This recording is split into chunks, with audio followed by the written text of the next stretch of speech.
모르면 공부하자. 알아도 다시 보자. 관리는 확인이다.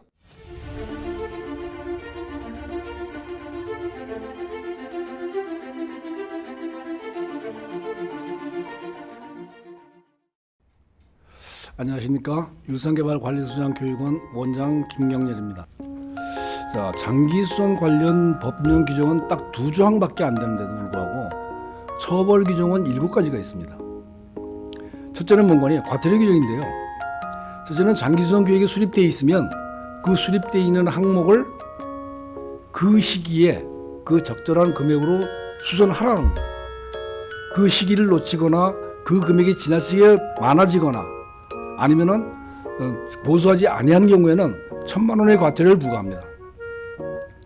또 장기수선 충당금을 장기수선 계획에 있는 시설물 보수 외의 비용으로 사용하면, 다시 말해 용도의 사용입니다.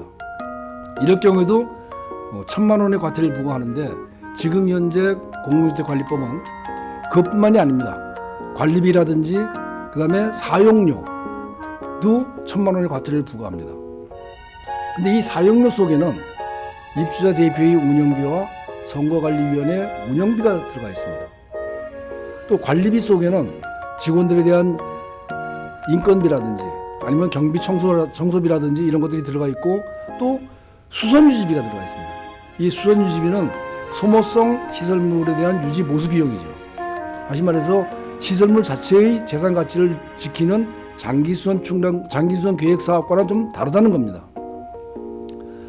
그 다음에 장기수선 계획을 아예 수립하지 아니했거나 지나치게 내용이 부실해서 수립하지 아니한 것과 같은 그런 경우에는 500만 원의 과태료를 부과합니다. 또한 만들어진 장기수선 계획은 영원하지 않다고 그랬죠.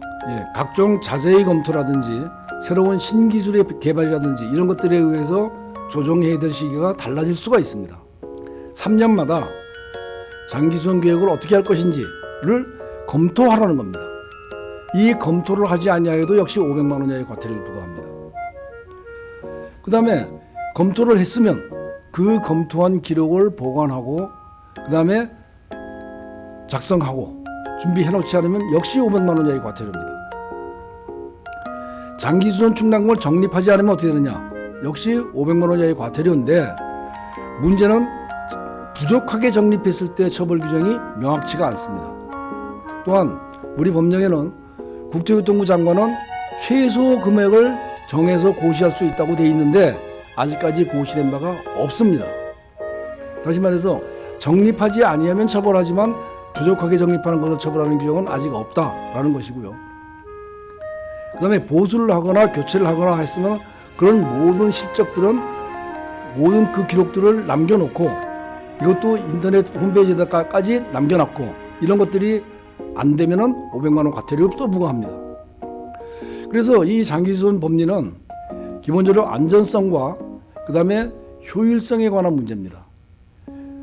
국가는 국민의 주거 생활을 보호해야 될 그런 의무가 있고, 또 조정을 해야 될 필요성이 있는 것은 뭔가니 대표회의가 의결해 줘야 되고, 혹시 조정하는데 비용이 들어가면 그때는 장기수선 충당금을 사용합니다.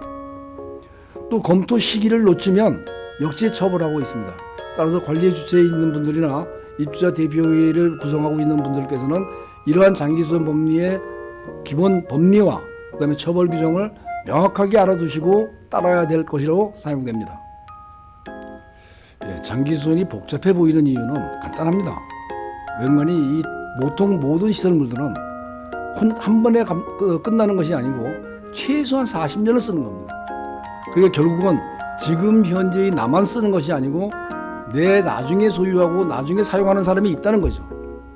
그런데 내가 사용한 것만큼 노후된 것을 고쳐가지 않으면 역시 그것도 안 된다는 거죠. 그 다음 시간에는 과연 그럼 수선을 해야 되는데 부분 수선을 어떻게 할 것이고 전면 교체는 어떻게 할 것이고 그런 개념들을 정립해 놓고 그 다음에 그거 외에 일반 소모품의 교환인 부품 교환은 무엇인지에 대해서 알아보도록 하겠습니다.